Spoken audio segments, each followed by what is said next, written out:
Aloha, I'm Kanoa Leahey, and welcome to Ka Pewa by Hawaii Community Foundation.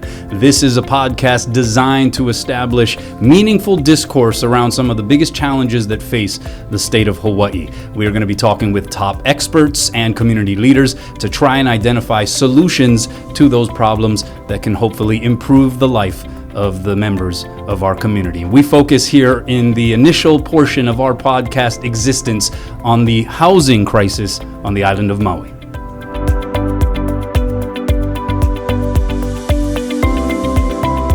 We're here with Micah Kāne, President and CEO of the Hawaii Community Foundation. Thank you for being on Ka Pewa.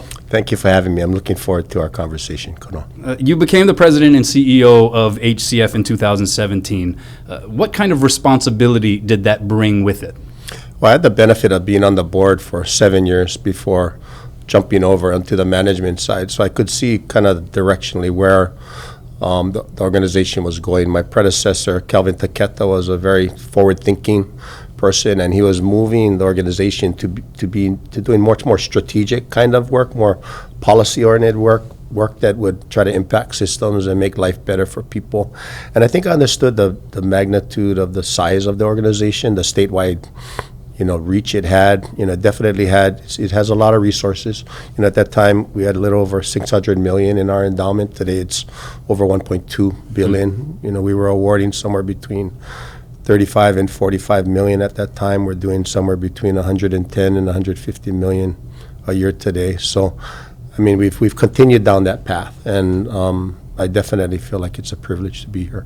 Certainly, with having yourself in that position, there has been a focus on the island of Maui. And this actually goes back to before the wildfires in Lahaina in August of 2023. Why did Maui become such a focus for HCF and some of its efforts?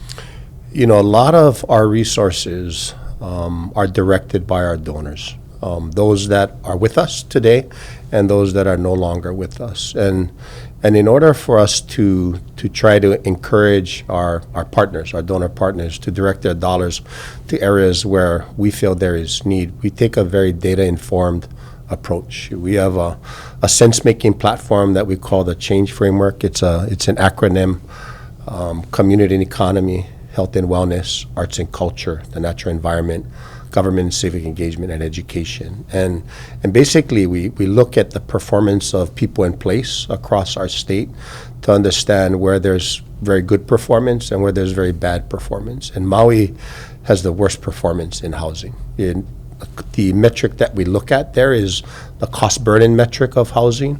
61% of the families pre-fire were burdened by housing, meaning that they were spending more than 30%, some as close to 50% of their total gross income on housing. And then once that happens, there's just no way that people are going to make it. So what was the intention behind and the vision that came along with the House Maui initiative? Well, I think it was informed by I think my experience at the Department of Hawaii and Homelands, and going into a system that was kind of performing in very much the same way that Maui was performing from a county-wide basis. And what I saw there was when you could align policymakers, across a broad political spectrum, and you could get buy-in by community to actually put the burden of infrastructure back on government's responsibility, that you could create affordability. And so, I saw it, work during my time at the HHL. There was areas where we didn't do well, but there were the areas that we did well. Clearly, we were delivering on infrastructure, therefore delivered on affordability. How much changed with the wildfires? How much did it alter how you go about trying to make and promote change via the House Maui initiative? Well, it didn't alter the strategy. It definitely, acknowledges the need to accelerate. And I really feel like right now, Maui provides Hawaii's greatest opportunity to show that we can create affordability for local families in housing, like now. And what I mean by affordability, and a lot of times people get confused by area median incomes, and they talk up, all of this, all of those terms were developed because the system was being broken over time. Anytime you hear a water credit, sewer credit, housing credit, those are LIHTC. Those are all measurements of an inefficient system. Really what you want to do is I'll just say this. We can deliver a 5,000 square foot lot, 3-bedroom, 2-bath, 1,400 square feet for $450,000. That is a doable thing to do, and that's what we got to get to, and that can be done on Maui. I think the political lineup is there. I think the sense of urgency is there, and I think the stakeholders that are in the system are there. And if we don't do it this time, then I don't see it happening in our generation, Kanoa. How does that become a possibility? How does that become a reality for people? I mean, it takes leadership. It takes a willingness to embrace people's imperfections, and it takes a willingness to have the courage, and it takes the smarts to make smart investments. I think right now what you have on Maui is the right political makeup. You have a governor that has a good relationship with the mayor. A lot of that was developed through the disaster. You have a governor and a mayor that has a working relationship with the legislative body. And you got strong, legislative officials here. You got the finance chair, Kyle Yamashita. You have a very strong and articulate advocate in the Senate in Troy Hashimoto. And I think you have a council that you can work with. I mean, it's going to take those bodies, and I just think that we all have to not accept failure. And I think we just gotta. I mean, I think our role, as kind of stakeholders on the margin, is to just keep them at the table. It's interesting because you're talking about something that was a tragedy, a disaster on Maui, but you are also describing it as this opportunity, perhaps, to change the way we view some of these issues and change the path for the future as it relates to the Maui community. Yeah, I think it's an unfortunate, issue right now that this disaster had to be of that magnitude for us to realize how important it is that we solve this problem. The congestion that occurs in poor planning, or the inability to address issues over time. And I think right now, the opportunity is there to fix the problem for the long term. You mentioned during your time with the Department of Hawaiian Homelands that you actually saw these kinds of ideas work. Can you conjure up some of the examples and times when you can say that it did? Yeah, I think the example where it was extremely rewarding was when we pivoted to take on a regional approach. Hawaiian Homes has over 200,000 acres of land across the entire state, but we really had 18 communities, and so 9 or 10 of them were existing communities, and then we had other communities that were new. And I think we took a regional approach and said, okay, let's look at these 18 communities as 18 regions. Let's evaluate their current state in terms of roads, water, sewer, and public facilities. And let's look at the surrounding landowners and see who we can partner with. And let's coordinate across regions and policymakers to see how we can find focus areas in order to deliver priority infrastructure. And I think one good example was in Kapoi, where East Kapoi, away from where Campbell was developing, it was just open land. It got controversial at time. Horton was going through a zoning process, but government made major infrastructure and roads in the build-out of the North-South Road, which is now called Uolaka'i, $110 million. The legislature, along with the executive branch, made an investment in a bisecting road called the East-West Road, which opened up all of Horton and DHHL's land. It actually opened up the opportunity for the Kroc Community Center. Those two roads alone, along with a water system that the Department of Hawaiian Homelands built on the Mauka lands, opened up UH West Oahu. It opened up over 3,000 units for DHHL. It opened up Kanoa Leahey as a major income center. $1 billion over the course of that 75-year lease will go to the Department of Hawaiian Homelands for the purposes of building more homes. Again, Kroc Center, an elementary school, an intermediate school, 1,000 units of public housing. And those are just a few of the examples, and they're still building today. And Horton ended up getting their development through with 11,000 units, and that would not have happened had it not been for the coordination. And if you think about it, Republican administration, Governor Lingo, Colleen Hanabusa as a Democrat heading the Senate. Shan Tsutsui was Ways and Means Chair. Calvin Say was Speaker of the House. So we were able, Mufi Hanneman was Mayor. Kirk Caldwell was Managing Director. So, I mean, everybody kind of put their political hats on the side, they put their political agendas on the side, and they focused on the people they were trying to serve.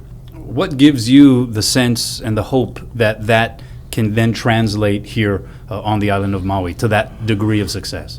Well, I think, quite frankly, all eyes are on Maui right now.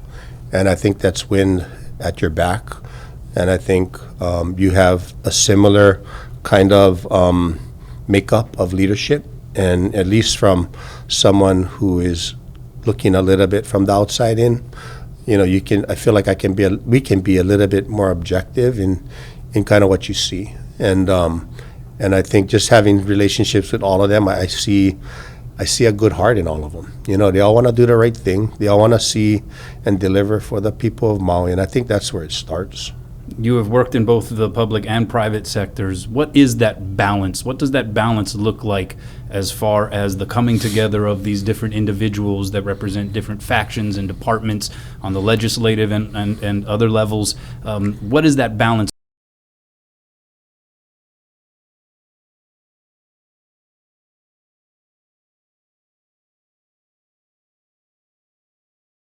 Ultimately what the trade-offs are of the decisions they're making, which is what we're trying to do at House Maui. We're trying to give them as much information that can make sense to them so that they can make the right investments and the right decisions to deliver affordability. And so if you look on our website, the House Maui website, you'll see those regional plans. You'll see our recommendations based on the subject matter experts we're hiring, the planners, the engineers, and the conversations that are happening in the community to help guide those decisions. But at the end of the day, leaders in government are going to have to make decisions, and they're going to have to recognize that they're going to make some people not happy. But at no time should those decisions be relinquished to anybody. Mm-hmm. They got to own it, and I think it's incumbent on those of us who are advocating for that to stand with them.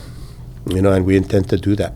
Where does some of that resistance to what you're talking about come from? What are the primary obstacles that stand in the way of being able to accomplish what you were describing? I think 50 years of non-performance, a lack of trust, and I think it's, building trust is baby steps, but losing trust can happen like that. And so I think there's a foundation of trust that has developed since the disaster, and I thought it was building up even before then. And I just think we got to continue to build on that. But I think it's trust, How would you describe the vision then of, if you are able to, through the House Maui initiative, create more affordable home purchasing opportunities for particularly local people here on Maui?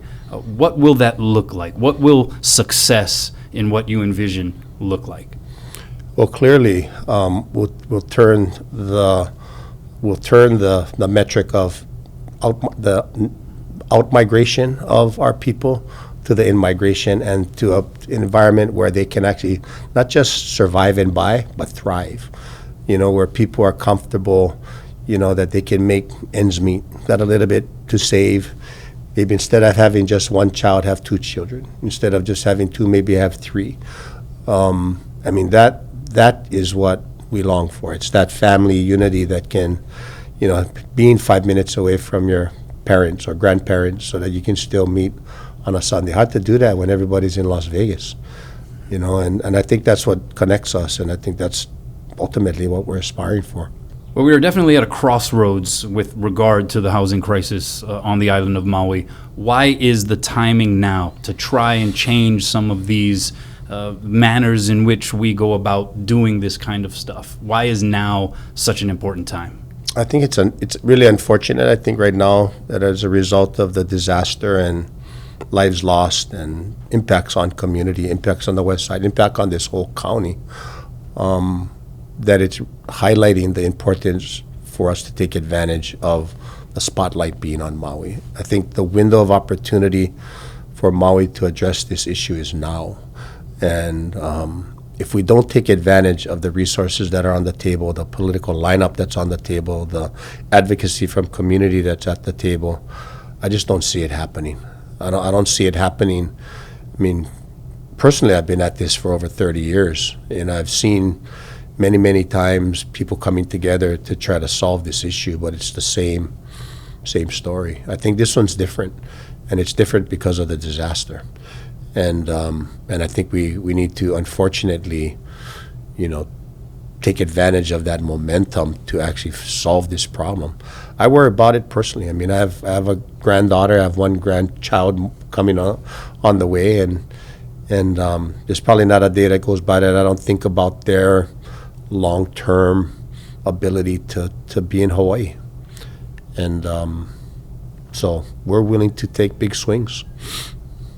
How can people learn more? How can they get involved if they want to read up and try to find more information on the House Maui initiative or the Maui Strong funds? I mean, we have websites for each of those. House Maui, www.housemaui.org. At our main site at the Hawaii Community Foundation, www.hawaiicommunityfoundation.org. And there's a House Maui button in there under our initiatives. And then on the Maui Strong Fund, there's also some information on that. And we're also building out another website called Stronger Hawaii, which is ultimately going to be the evergreen site that we think will be a place of really good information, not only for a disaster, but pre-disaster, but also for projects and initiatives like this. And again, you can always call our organization, email our organization, we'll guide you to whatever information you might need and that we have. Well, I'd like to give you the floor if there's any information that you feel you still want to communicate, that you want to get out there that we haven't necessarily broached. Well, first, we just appreciate, Maui welcoming us here and being a part of trying to help them solve this problem. And so I think that's first and foremost. But I really do believe that Maui has an opportunity to show Hawaii that this can be done, and we want to do everything we can to help them to achieve that. And we just see it. We see the pathway. It's definitely it has a lot of. It's going to have a lot of nonsense in it, I'm sure, but I think we just got to continue to keep people at the table and help them get there. Micah Kāne, thank you for being on Ka Pewa. Appreciate you having us. Mahalo.